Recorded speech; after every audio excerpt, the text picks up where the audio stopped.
হ্যাঁ, ওর বাবার সাথে আমি কথা বলছিলাম। উনি আমাকে বলছে যে বিভিন্ন মানুষ এখন ওই যে তার লাইভ শুনে তার লাইভে যে বক্তব্যটা দিয়েছে সে ওগুলা শুনে আমাকে এই বিভিন্ন মানুষ খারাপ জানতেছে। হ্যাঁ, ও যে বললো তাসরিফকে বিয়ে করার জন্য বিয়ে করাইবে বড় লোক দেখে, জায়গা জমিন দেখে, ওই জন্য নাকি তাসরিফকে অনেক জোর করছে। হ্যাঁ, এটা একটা মিথ্যা কথা। তাসরিফরে আমরা, আমার ওয়াইফ, আমার ছেলে ফেলে নিয়ে আমরা, সে যখন আজ থেকে 1 বছর পর আগে আসছিল তখন আমরা তার কয়েক জায়গার মধ্যে, এই এলাকার ভিতরে আমরা তার কয়েক জায়গার মেয়ে দেখাচ্ছি, গরিব হোক ধনী হোক, সে অন্য সমস্ত জায়গার মধ্যে যায় বিয়ে করতো না। কিন্তু তার বাপে তার বিয়ে করছে যে তোর যে খুশি আনি কর, কিন্তু টাঙ্গাইল এক জায়গায় বিয়ে করতে গেছে বিভিন্ন জায়গায়। কিন্তু এর আগেই এই সমস্ত দেখছে পরে, কিন্তু এর আগে আব্দুল খালেক শরীয়তপুরের মেয়ের এসে বিয়ে করলো, তখন সে বলছে নাবালক। ওই অবস্থায় এই মেয়েটারে সে কেমনে কেমনে কিছু টাকা পয়সা দিয়া। এর আগে আমার ছেলে একটা উবাইদুল্লাহ তার লগে থাকে ফিয়াস, হেও খারাপ। কারণ হইলো আমার ছেলে তার লগে থাকে, হ্যাঁ যেটা কই রেখো, হ্যাঁ গার্ডিয়ান হইয়া তারা সিটাগাঙ্গে বিয়ে করছে, তার শ্বশুরের সাথে আমার কথা হয়েছে এই বিয়ার আগে।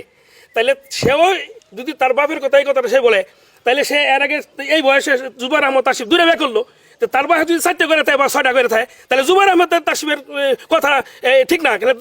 তার বয়সে করা বিয়ে করছে এটা সে বলে কেন?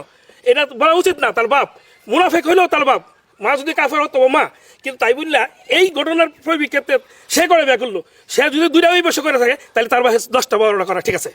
আচ্ছা, এখন মানে তাসরিফ খান 2টা বিয়ে করছে, তাসরিফ এখন 2টা বিয়ে করছে, একটা চিটাগাং আর একটা আব্দুল খালেক শরীয়তপুরের মেয়ে। আমরা ছোট এবং চিটাগাঙ্গের যে ব্যাপারটা এটা আমরা ফার্স্ট আমি এর মধ্যে তার শ্বশুরের সাথে আমার কথা হয়েছে যে এইটার গার্ডিয়ান হলো উবাইদুল্লাহ, এটা সম্পূর্ণ নষ্ট করে আমার মেয়েটার উবাইদুল্লাহ আমার ছেলে। এই জন্য আমার ছেলের সাথে আমি ভালো চোখে দেখি। এখন কি তাসরিফের 2টা বই আছে? এখন 2টা বই না, 2টা বই সে ডিসকাস করে দিচ্ছে। তার ওই ঠিকানা তো প্রায় 5-6 লাখ টাকা খরচ হয়েছে। 2টা বই ওই যে একটা সচিব আছে, এই সচিবের মাধ্যমে কেমনে সচিব আমার আইছিল, জমির একটা ফয়সালা করে দিচ্ছে। আমার পরে জমি কইছে যে আমি এই মেয়ে 2টা বই তার আমি ফয়সালা করে দিচ্ছি এই সচিবের মাধ্যমে। হ্যাঁ, এটা ফয়সালা করছে দৌড়াই। আচ্ছা, তার মানে এখন এখন তার কোনো বউ নাই। আচ্ছা, এখন বিষয়টা হলো উনি মানে ওর বাবা এখন দোষটা কার দিবেন আপনারা? এখন এই যে সোশ্যাল মিডিয়ায় অনেক, আমরা কিন্তু এখন নিরপেক্ষ, আমরা কারো দোষ তুলে ধরার জন্য এখানে আসি নাই, ঠিক আছে? 2 জায়গা থেকে 2 পাশ থেকে কিন্তু মানে 2 রকম ভাবে কথাবার্তা হচ্ছে, হ্যাঁ সাব হচ্ছে। সত্যকে মিথ্যাকে এটা আমরা জানি না। আমি তাসরিফের আব্বুর সাথে যখন ফোনে কথা বলি ঢাকা থেকে আসার আগেই আমি তাসরিফের আব্বুর সাথে কথা বলি, যে ওনাকে জিজ্ঞেস করছি যে আপনার ছেলে বলতেছে আপনি নাকি অনেকগুলা বিয়ে করছেন যেগুলা কোনো হিসাব নাই। হ্যাঁ, যেগুলা বললো আর কি, যে আপনি কি আসলে কয়টা বিয়ে করছেন?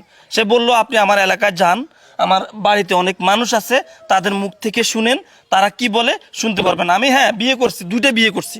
একটা হলো তাসরিফের আম্মু, উনি নাকি পরকীয়া করে ওনারা সাইরা চলে গেছে, তারপরে সে আরেকটা বিয়ে করছে, ওই বউ নিয়ে এখন সে আছে। এটা আমাকে জানাইল। এটা হলো আগে একটা বিয়ে করছিল সে টুকসানপুর। আচ্ছা, ওইখানে ওই রফেদানি আমাজাবের ওইখানে বিয়ে করার পরে ওইটা মাদ্রাসাত ফরা অবস্থা করছিল। পরে দ্বিতীয় বিয়ে করলো তাসরিফের মারে, এটা দ্বিতীয় সংসার। আচ্ছা, তাসরিফের মার করে তারা 2 সন্তান, এক ছেলে এক মেয়ে। তৃতীয় একটা বিয়ে করছিল এখানে এই আমাদের সাতকামারির পাশাপাশি, ওইটা ডিসকাস হয়ে গেছে। চতুর্থ পরে বিয়েটা করলো এই এখন বর্তমানে যে আছে ওইটার ঘরে 2 সন্তান মেয়ে। আচ্ছা, এখন এই এইটুকু আমি জানি, আর বাকিগুলি আমার মা কইতার বাবা তারা কইতার, কিন্তু কোন আলাদা করছে এটা আমার নাই, কিন্তু জানা নাই আর কি।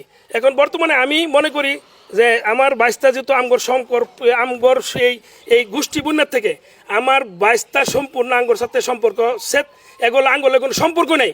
যে আজকে 1 বছর 2 বছর 1.5 বছর তার দাদা ঘরে অসুস্থ, এখন বর্তমানে আমি গেলে জানতাম, কিন্তু কোনো খোঁজখবর নেই না, বা অসুস্থ দাদা আমি কি আছেন এই খোঁজ।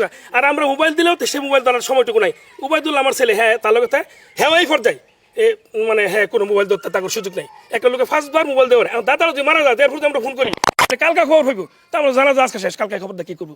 তো এরকম আমি মনে করি যে তার বাপেরও দোষ আছে আর তারও দোষ আছে। এই জন্য আমরা এই এলাকার ভিতরে তার শিবের ওয়াজের লাগে আমরা পাগল না, কেউ আমরা তাকে ওয়াজ শুনি না। মানুষে পাগল তাকে গজলের জন্য, মানুষে পাগল তাকে তেলাওয়াতের জন্য, কত কারীরা মরে গেছে।